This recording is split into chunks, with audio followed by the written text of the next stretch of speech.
Hey everybody! So today I took myself on a fake shopping spree at Sephora. I've seen a couple people do this video and I felt like I wanted to do it because how fun. This is the $1,000 Sephora Shopping Cart like trend or challenge or tag. I don't know how this started, but yeah, I wanted to try it. And honestly, it was a lot of fun, but at the same time, kind of stressful because I feel like I'm just so used to talking myself out of making makeup purchases that even just adding things to my cart hypothetically was kind of hard. I went through the app and I thought that I picked out everything I wanted, like my dream shopping spree, and it was only like $380 or something, like very low. Then I just started adding things into my cart that I'm interested in or that I've heard of or I want to try. I filled up my cart. It's at $1,001.25, but whatever. Okay, so I'm gonna just go in order of how things were added into the cart. So the first thing I added to my cart was the Cinema Secrets brush cleaner. This is the best brush cleaner. It smells so good, like vanilla. This brush cleaner is so good, but it's so expensive. And I don't know, I need to figure out like ounce for ounce if it's actually that expensive, because right now I'm just getting the Sonia Kashuk brush cleaner from Target, but I feel like the price per ounce is probably very similar. So I don't know. The Cinema Secrets brush cleaner is a really hard product for me to splurge on like at the moment, but it's just so good. So sorry to interrupt. I feel like I do this all the time, but I did the math. I'm gonna insert it like on the screen because I found some very interesting information. So Sonia Kashuk only offers 2 ounce and 4 ounce. Cinema Secrets offers 8, 16, and 32 ounce. So right off the bat, Cinema Secrets' smallest size is twice the size of Sonia Kashuk's largest size, and I'm gonna pronounce Sonia Kashuk differently every time. Is it Kashuk? I don't know. So both brands' smallest sizes are $3 an ounce. So I would never suggest anyone purchase the smallest sizes in either of these brands. So the 4 ounce Sonia Kashuk is $2 an ounce. The medium size Cinema Secrets, 16 ounces, is $1.88 per ounce. That's rounded up. It was $1.87.5, but whatever. Very similar price points there. Obviously, Cinema Secrets is a little bit cheaper. However, the size of the Sonia Kashuk one is pretty good. I like the Sonia Kashuk one for my kit because it's very kit friendly. It's small, compact, it fits in nicely. And also I don't have a ton of space to like store a brush cleaner, so I do like that size.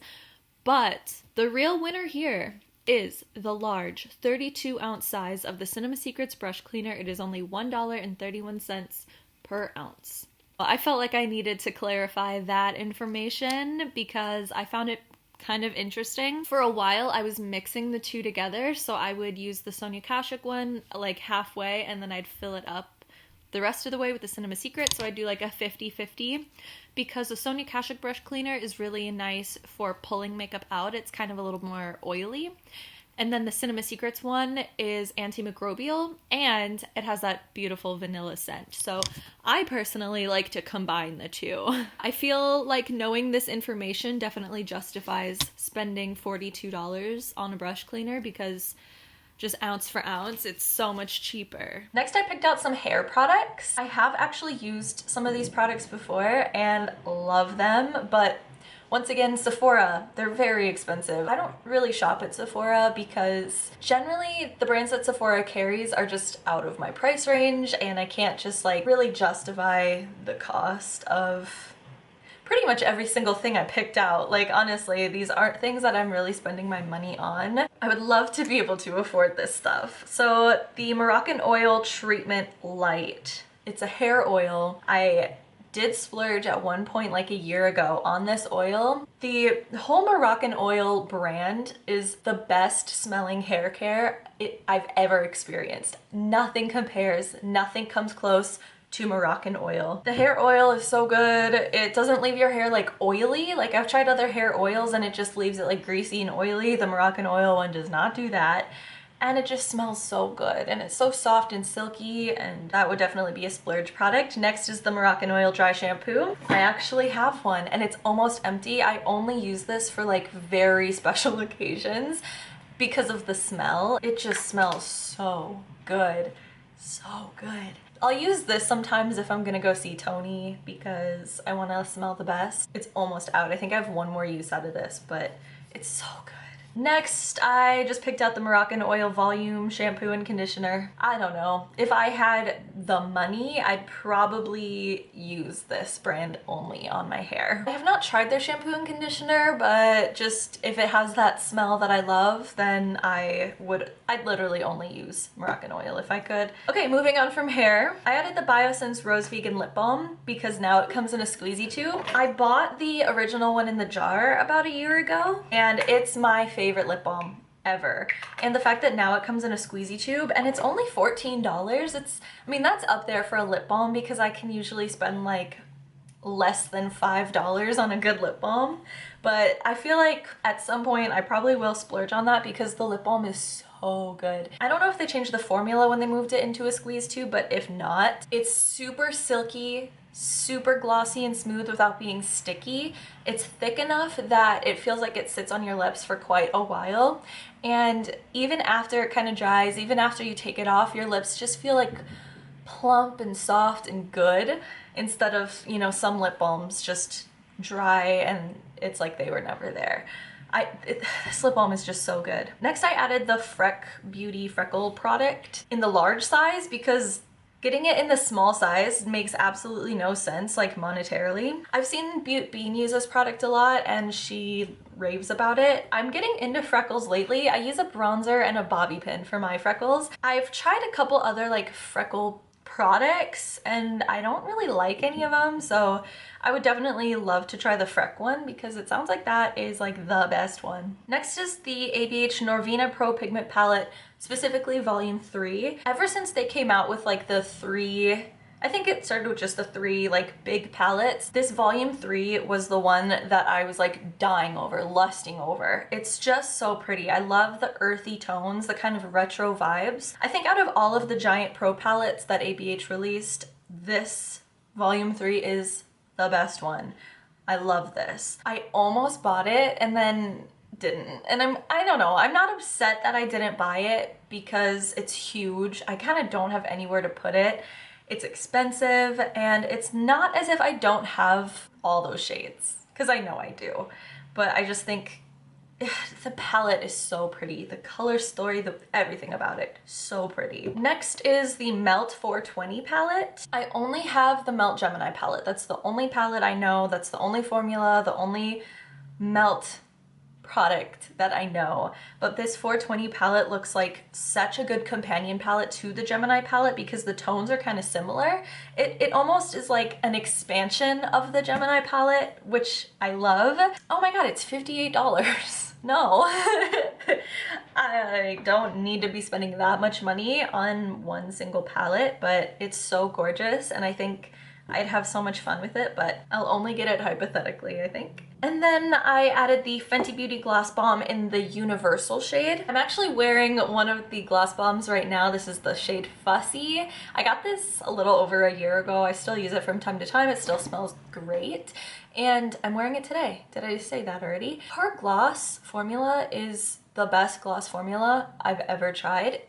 They smell so good. I feel like Fussy is a lot more like rosy versus the Universal shade looks a little more nude. Dude, I would love that. I feel like that would be like the only thing I ever wear on my lips. The thing is that, you know, it's 19 bucks, so it's not too bad for a full-size lip gloss, especially a really beautiful lip gloss. But right now with COVID and masks, I'm just like, I'm not in the market for actually buying any lip products right now. So that's that. Maybe after COVID, when I can finally show my face again in public, which, you know, it's honestly probably gonna be a couple of years before I stop wearing a mask in public. Maybe I'll treat myself to the Universal Gloss Bomb from Fenty Beauty. And while I was looking through Fenty Beauty, I saw that they have a powder foundation and I don't like liquid foundation. I never have. I might in the future find one that I like, but I'm never really intrigued. I'm never really interested to try one, but I do love a good powder foundation. I do. I love using powder on my face. I feel like it's smooth. I feel like my blush and everything blends in really well to a powder, and I like powder. I know, it's very 2005.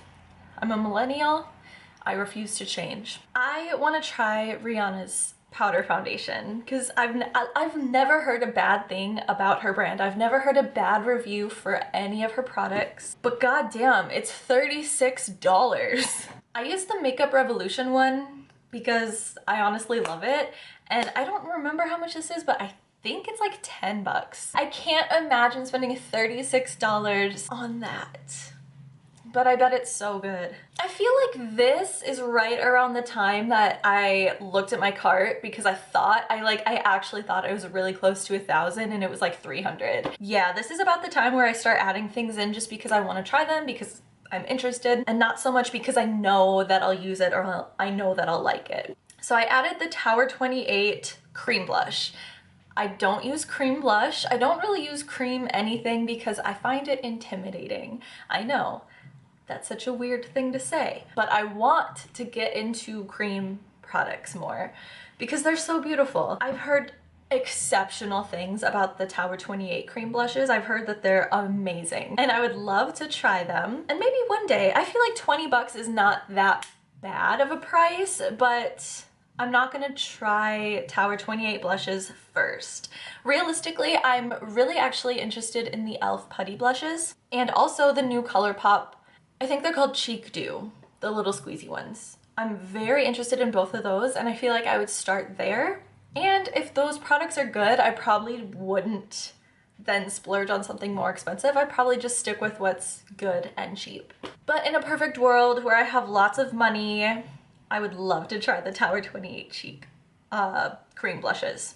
Next, I added the Bite Beauty Plumping Lip Gloss. I like Bite Beauty. I've tried their lip balms before.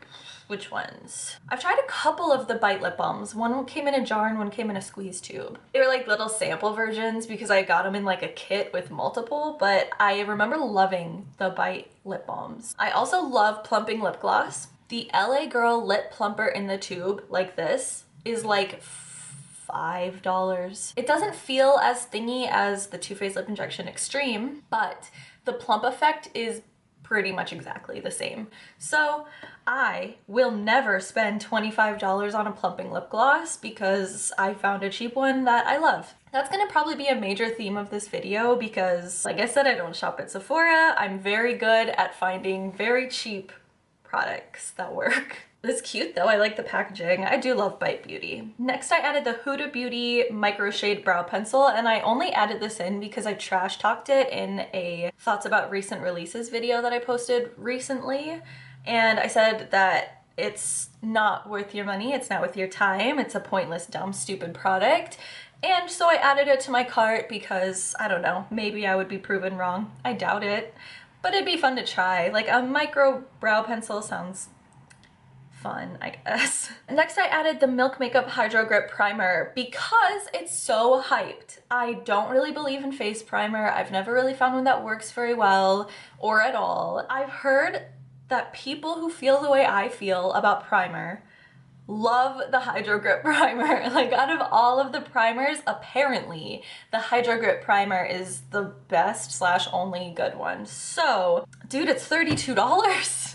I'm so poor. I have heard that the e.l.f. Mint primer, I forget what the full name is, but it's like the Mint e.l.f. primer, is a dupe for the Milk Hydro Grip Primer because it has like that stickiness. So I will try the e.l.f. one if I like it.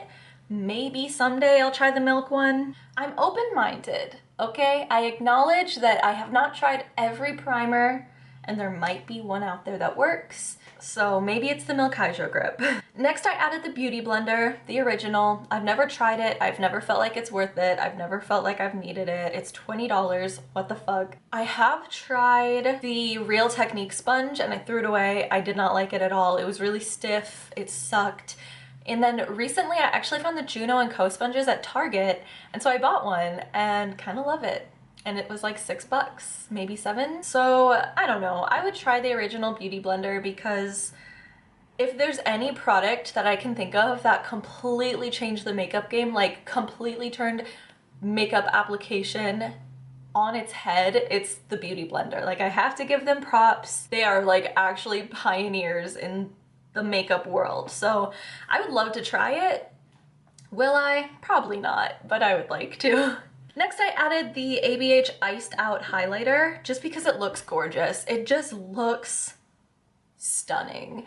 I'm not really a highlighter person. Like, if it's shiny, cool, and that's kind of how I feel about highlighter, but this Iced Out highlighter looks so pretty. I would never spend $34 on a highlighter. Next, I added the Hourglass Ambient Lighting Powder because Hourglass is a brand that I have splurged on multiple times when I had more money. Hourglass seemed to be the brand that I like gravitated to because their powders are just so buttery and smooth and silky and gorgeous. And I have only tried their kind of like highlighter-y products. So I don't know a lot about Hourglass. I'm not a luxury person. I don't really follow the luxury people, but I'm pretty sure that the ambient lighting powder is more of like a setting powder. It's not a highlighter, but putting it just like over your face gives you a really beautiful glow. That's what I understand. I might be wrong, but that's what I think, and that's why I added it to my cart because, like I said before, I like powders on my face. I feel like this would be just so pretty. It's $48, and when you use powder the way I do, which is almost like as a replacement to foundation, like you go through powder pretty fast. So to spend $48 on a powder that is more just like a setting or a face powder, I would love to be that bougie, but I won't be. Next, I added in a product that I have actually used before. The Milk Makeup Kush Lip Balm. Stunning, beautiful, one of the best. It is slightly green in the tube, but it does not go green on your lips. It's just, it smells so good, it tastes good, it feels good, it's easy and nice and smooth to apply. I loved this lip balm so much that I scraped out every little single last bit like down inside the tube. If you know, you know. I am obsessed with lip balms. I love lip balms. I can't get enough of lip balm. And so the Kush lip balm, you can trust me, it's amazing. I added more milk products. Next I added the vegan milk cleanser. I don't know anything about it. I've never really heard anyone talk about it, but I'm down to try a new cleanser, and I like the fact that it's vegan, and dude, I don't know, it looks good. And then just to go in the same kind of family, I added the vegan milk moisturizer. I definitely go through phases and go through waves of being into skincare and then not really caring a lot about skincare. Gonna be honest, I'm in one of the phases right now where I skip my skincare more often than I do it. I would still like to try these products. They look good. I really like the packaging. I like that they're vegan. I want to try them. Next, I added the Kosas Wet Lip Oil Gloss. I don't know anything about Kosas. I don't know if I'm even saying that right. I feel like I've heard people talking about it in like anti-hauls and stuff. I've never checked out the brand before, so I don't know what's good. I don't know, but this looks pretty. This looks gorgeous. I chose the shade Jellyfish. I like lip oil because I like how it feels, but I don't like the fact that it dries or maybe absorbs. I don't know where it goes, but it doesn't stick around very long.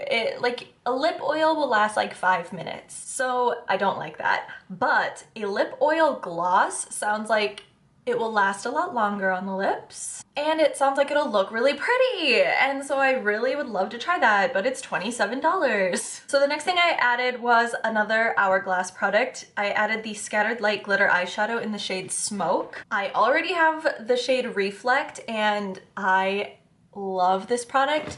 It is so beautiful for just a neutral look. If I just want to do a light brown crease and this on the lid, it looks like I put in so much more effort than I actually did. It just looks beautiful. I want every shade, but I chose the shade Smoke just because it's similar to this. I can use it in the same way, but it'll be a slightly different effect. I'm a simp for Hourglass. That's all I'm gonna say. Let's move on. I added something that I would never actually buy because it's $30 and it's just tiny perfume samples. Let me explain. I love perfume. I really love Dossier. They have like dupes of high-end perfumes, basically. They're vegan, they're cruelty-free, they're pretty cheap for a perfume.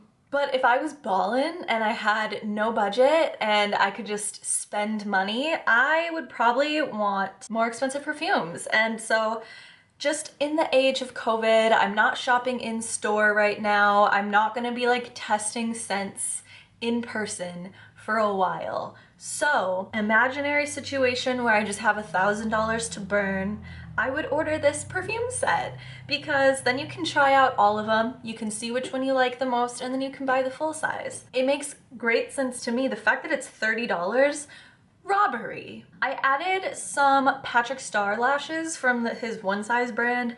I don't know. I'm getting into lashes and I'm getting into like bigger, bolder, dramatic lashes. These are just demi-wispies, but I feel like I'm ready to take the next step. I mean, like, I got some of these. These are pretty big. I ordered like quite a bit of like slightly more dramatic than wispy lashes, and these ones looked really pretty. I don't know, they're like fluffy, chunky, tapery. Out of all of his lashes, these were the ones that I felt like I wanted. I added something from Paula's Choice because my friend Holly always says Paula's Choice is the best. She's said it ever since I've known her, since like 2015. So I added this. This is the Skin Perfecting 2% BHA Liquid Exfoliant.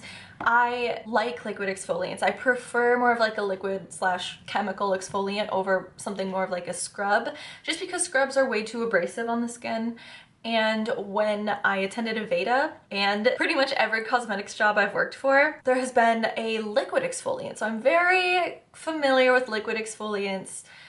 I prefer them, and Paula's Choice is, I guess, supposed to be the best. So I would give that a try. I have heard that Paula's Choice sunscreen is very good, but for some reason I just couldn't find it on the Sephora app. I would also give that a try too. I was obviously like really trying to hit $1,000 at this point because I also added the Norvina 1 and 2 Pro palettes just to round out my hypothetical imaginary collection. They're both beautiful. Honestly, all of the Pro palettes, even I think there's a fourth one. I would love to have all of them. I prefer the third one if I have to choose one. If I have to be spending money, I would buy all of them for sure. Next, I added a Dominique Cosmetics palette. I chose the Celestial Storm palette. I've heard a lot of great things about this brand. Never tried. I don't think I've ever even swatched this brand in person before. It looks gorgeous. I really like the color story. It looks gorgeous. It looks like something I'd have a lot of fun with. That's all I can really say about that, I guess. Next, I added the Sol de Janeiro Brazilian Bum Bum Cream because I think the name is funny. I would love to be able to say that I use a bum bum cream. I like that. Also, Raw Beauty Christie talks about it all the time and says it's the best, so. And finally, I needed to get to $1,000 and I was like $12 away. So I added the Urban Decay Eyeshadow Primer Potion Mini because that was only $13. It brought it up a little bit over, but you know, $1 is fine. I've used the primer potion. I love it a lot. When I run out of the primer that I'm currently using, I do plan to purchase the Urban Decay Primer Potion just because I used to use it and I think it's really good, and that's that, dude. All right, I'm gonna scooch back over to the middle because I'm all done. That is a lot of products. At Sephora, I feel like getting to $1,000 is so easy to do, even accidentally, but I have 31 products in here. There's nothing that I added just like for the heck of it. There's nothing that I added, not really, just to get to 1,000. Like, I'm very interested in all of these products. I would love to have all of these products, and a girl can dream. Sometimes it's fun to just daydream that you have money. I feel like this was a fun video to do because I do want to do more like chatting about new releases videos, and I feel like those are gonna be very critical. Like my last one, the first and only one I've ever done, was very critical. It was more of an anti-haul, and so it's nice to talk about products that I actually like and that I'm actually interested in and that I would actually purchase if I had the money. Let me know if you are planning to do this video or if you have done this video. I wanna know. I wanna know what everyone's $1,000 cart looks like. There's obviously a lot more things. Like, I would have added the Pat McGrath palettes. I would have added some like benefit stuff. I would have added more, but I wanted to keep this like cruelty free. I wanted to keep this like realistic. Like, if I actually had $1,000, like, this is what I would buy. Give me some ideas of fun challenges. I really want to do like a makeup challenge, but I don't really know what but I do want to do some. So let me know, like, what are some really fun challenges that you've seen? people do. All of my social media will be linked down below. Let's be friends. I'm very active on Instagram and TikTok. And as always, I just want to say thanks so much for watching, and I'll see you in the next one. Bye.